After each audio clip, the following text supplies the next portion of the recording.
conspiracy theories surrounding Brexit. Please subscribe. 5th, derailing.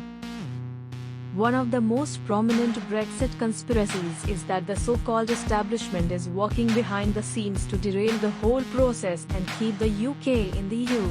Numerous high-ranking officials, such as Germany's Finance Minister Wolfgang Schäuble and Chief EU Negotiator Michel Barnier, have stated that the UK can revoke Article 50 and stay in the EU right up until the moment they leave, making this another theory that is entirely plausible. Given that the vote was so close, with Leave conceding before realizing they had 151.89% of the vote, not to mention the regret that many voters have expressed since, it isn't just possible but likely that the majority will shift to Remain by the time the UK is set to leave in 2019. Add to this the fact that people over 65, who made up almost 1 in 4 voters, were the most pro-Brexit group, with 64% voting Leave, and the pendulum will swing even further toward Remain as many of these voters emigrate to heaven. 4th, voter suppression. Before, during, and after the vote, both sides accused the government of voter suppression. Mainly on the younger, Remain side of the spectrum, 175,000 people were dismayed to find out that the vote was being held the day after the famous Glastonbury festival. Eurosceptic MP Steve Baker dismissed suppression theories but maybe overcompensated a little by saying the government has never been able to pull off a conspiracy. Both sides also accused the government, and later foreign hackers, of crashing the voter registration website in the final hours. The last-minute rush was mainly due to younger voters logging on, though the government extended the deadline by 48 hours after the crash. Brits living abroad also felt cheated, as anyone living out of the country for over 15 years was not allowed to vote. 7. While this was the law well before the vote took place, it was due to be changed but never was. It follows logically that British emigrants would be pro-Remain specifically to retain their right to live and work abroad, which is why 72% were in favour of Remain and have launched legal challenges since the vote. 3rd, MI5 versus Pence.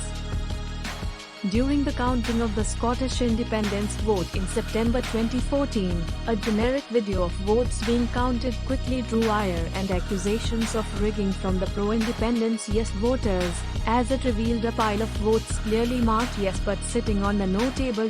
Somewhat ironically, Russia claimed that this vote was rigged and did not meet international standards, while an online petition calling for a recount garnered over 1 lakh signatures but went nowhere. On the day of the Brexit vote, Leavers had similar concerns that votes were going to be changed, this time literally. All UK polling stations provide pencils for voters, and Twitter was awash with people urging voters to use pens, warning that MI5 planned to change the votes manually. One woman even claimed that a Remain voter had called the police because she was lending her pen to other Leave voters. Exactly where this theory sprang from is unclear, but it seems MI5 either had no plans to change votes or were thwarted by the mighty pen. 2nd, Remain plans.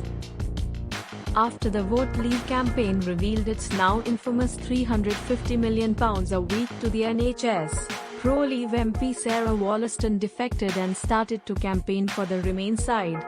Just moments after this was announced, numerous Leave campaigners jumped in to make sure everyone was aware that she was a Remain plant the entire time and that this was the plan all along. Others suggested that she had been bribed or ordered to switch sides.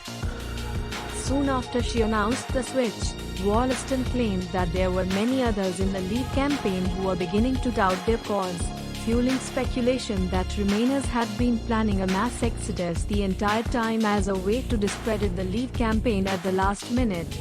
Baroness Saeeda Warsi faced similar accusations when she moved to Remain, although given the context of the referendum, a Muslim woman switching sides wasn't likely to convince too many Leave voters to follow.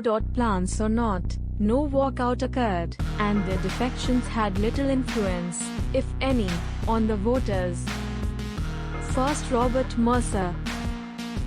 Robert Mercer is a US billionaire and was the biggest donor to Trump's election campaign. Mercer is the owner and intellectual property owner of two major data firms, the American-owned, UK-based Cambridge Analytica and the Canada-based Aggregate IQ.